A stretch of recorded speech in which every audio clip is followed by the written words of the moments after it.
Thank you very much, Sébastien, dear Minister, dear guests and European partners. It is my pleasure to be here today to open the second day of the Paris Cyber Summit. I want to thank the organizers and partners of this important event, and thank our European and extra-European friends that traveled all the way to Paris, not only to witness the social situation yesterday in the streets, but also to attend the high-level roundtables and keynotes that took place yesterday and that will take place today in this very nice building and room. If we care about digital transition, if we invest so much, if we appoint digital transition ministers in our democracies, it is because we believe that digital transition can be extremely useful to improve the daily lives of our citizens. We believe it can strengthen democracy, and basically they can bring greater good for mankind. One of the hurdles that we are facing is that there are, in the digital era, in the digital economy, in the digital society, a number of disorders. And these disorders, they tend to limit the trust that is needed for our co-citizens to fully embrace the digital transition. Cyber attacks, scams, identity threat, exposure of children to inappropriate contents, addiction to screens or social network, disinformation. A number of disorders are accumulating that, again, threaten the trust that is necessary for our co-citizens to fully embrace the digital transition.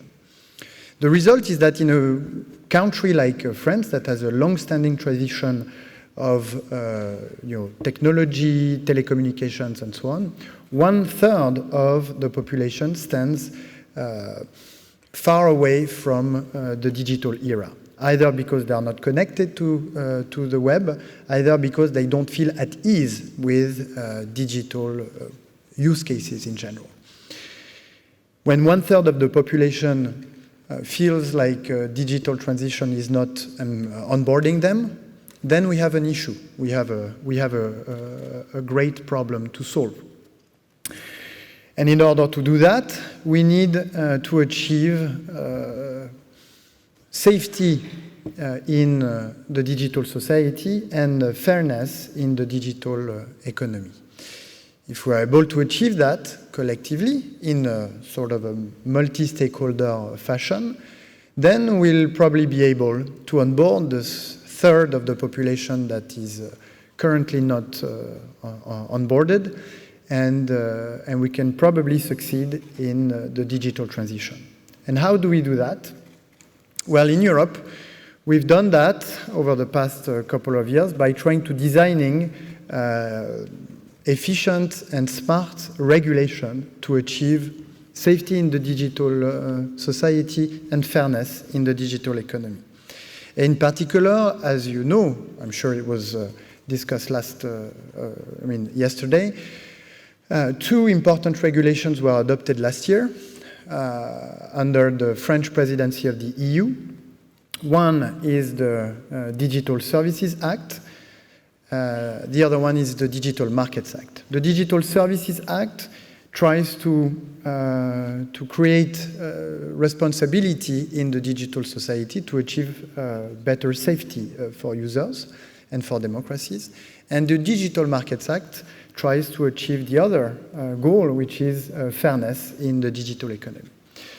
So let me talk about each of them and also tell you some of the things we're working on at the French level to go further in those two directions without, of course, contradicting the efforts that we are trying to pull with our European partners to achieve a single digital market at the European level.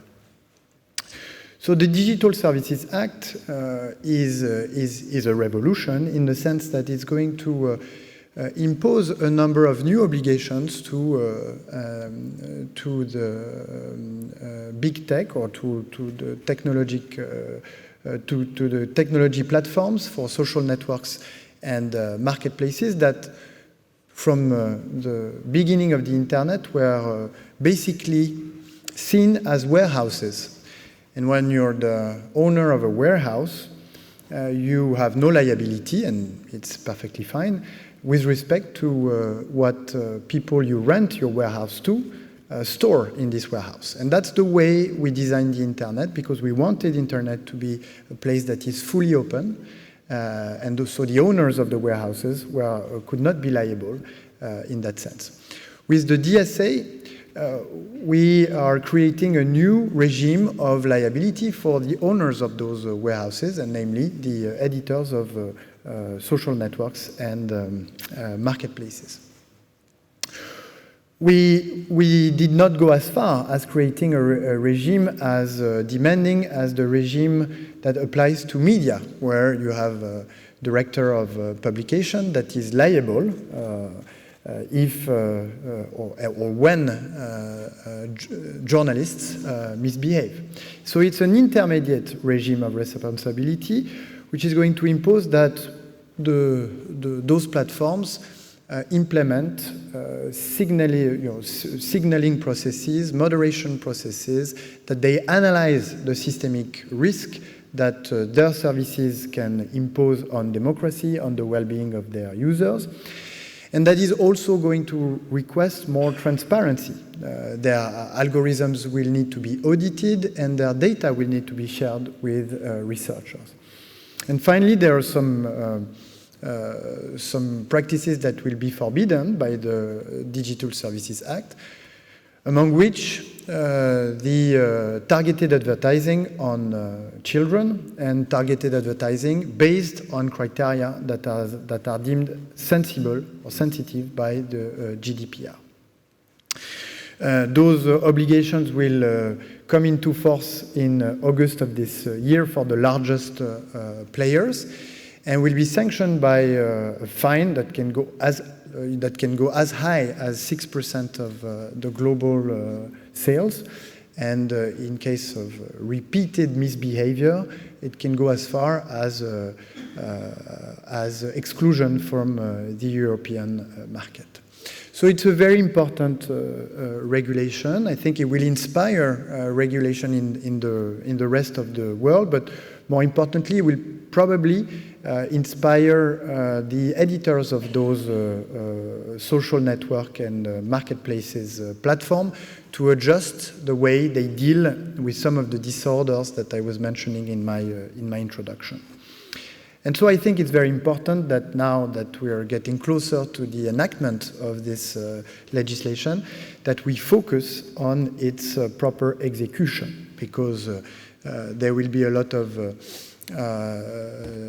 deception if this very nice piece of legislation is not executed timely. And we are, anytime I have the opportunity and privilege of meeting with a representative of the EU Commission, we discuss the way the EU Commission is going to implement this and execute this legislation.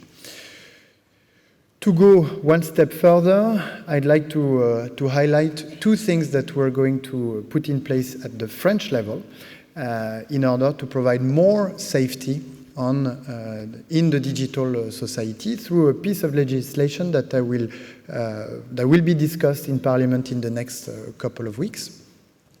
One is meant to protect our co-citizens against scams, or sort of cyber scams and identity theft.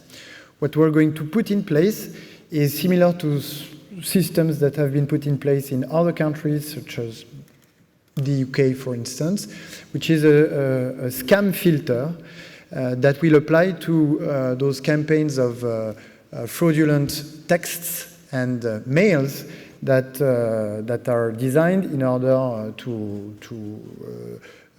obtain or to steal personal data in order to achieve either identity theft or to sell those data to pirates that then use them in order to conduct cyber attacks.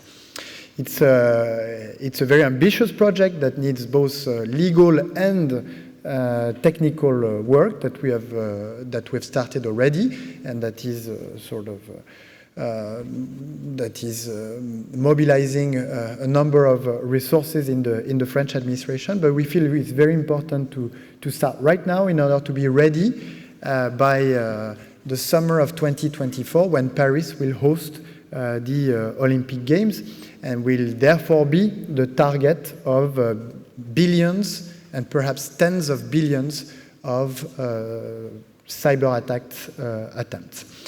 The other element I wanted to share with you is what we're currently trying to do to curb the exposure of children to pornographic content. So today you're spending some time in Paris, you're in France, we have approximately, we're a relatively large country. We have today 2 million children that are exposed each month to pornographic content. Why is that? Well, because free pornographic websites do not check the age, or do not seriously check the age of their users when they access their websites. We adopted a piece of legislation 2 years ago that forces those websites to do a serious age verification before allowing a user to access the service. This law is still not applied by pornographic websites, and so through Parliament, I'll propose to Parliament to adopt the ability of our independent administrative authority in charge of media and the internet to order the blocking of those websites once if they do not implement age verification, which will allow us, or which will allow this agency to do so in a couple of weeks only. We believe that this threat will be sort of serious enough for pornographic websites to finally put in place this age verification that will curb this massive exposure of our children to inappropriate contents, with all the consequences that it can have on their health and development. That's what I wanted to share with you on the first of the two goals that we need to achieve in order to build trust, which is safety in the digital society. The other goal that we're going after is fairness in the digital economy. And that's when the Digital Markets Act come into play. Here again, the idea was to basically apply the same spirit that Europe has been sort of faithful to for decades, which is that in any market in Europe, we care about competitive fairness. And our co-citizens sometimes are unhappy with that. Sometimes they'd like to see competition authorities in Europe to allow consolidation and mergers in order to have French or European champions. And we've always told them that competition is good for consumers and is good not only for the final consumers, but also for the users, so the corporate users of products that are delivered and so on. And so it was not possible for us, or it is not possible for us to accept that we have strong competitive rules in the sort of the traditional economy, but that this competitive rule or competitive fairness does not apply in the digital economy. And the Digital Markets Act does precisely this. It's going to forbid a number of practices that were not either loyal or that sort of closed markets to European players. With the Digital Markets Act, that will come into force in the next couple of months, it will not be possible for a smartphone manufacturer to sell a smartphone while pre-installing the navigator, the search engine, and the personal assistant. Why is this a very important measure? Well, because if you're a developer of a search engine, today it's almost impossible for you to enter the market because the market is captured by the companies that are selling the smartphone, because they are selling both the smartphone and the search engine. And the Digital Markets Act takes 26 of those practices that were basically locking the markets in order to makes them and creates new interdictions in Europe in order to reopen this market for competition. That's great news, both for EU citizens, but for EU companies that are using those services. And we want to go one step further and address one of the markets when there is also high concentration at this stage, which is the cloud market. There is a regulation under discussion at the European level called the Data Act that wants to apply, and we think it's most welcome, principles that we've already applied in Europe to other markets, namely interoperability and portability. Why? Well, because we believe that fairness is important in every market, including in digital markets, but also because we feel that because the cloud market is so concentrated, European companies are at risk of being too dependent upon a very limited number of providers, especially because it's today very complicated to switch from one cloud provider to the other, or even to have several cloud providers at the same time.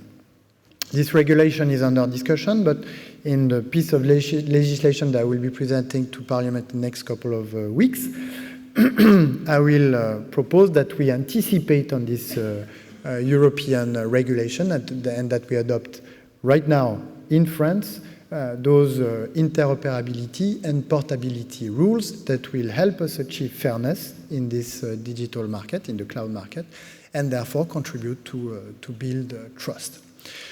Here are some words that I wanted to share with you, and again, I would like to to summarize that digital transition can bring greater good for mankind, that our co-citizens are aware of that, but that a significant proportion of our co-citizens are having a hard time trusting this digital transition and the digital era that we are designing for them. In order to build this trust, in order to onboard all our co-citizens in the digital transition, we need to build trust, and trust requires safety in the digital society and fairness in the digital economy. That's what Europe is trying to do, and I think it's most welcome. Thank you very much. Thank you, Minister, for this strong introduction for our working day. This is the Paris Cyber Summit Medal. Done by Monet Paris. It's kind of soft power because as we are welcoming many people. So thank you again for coming.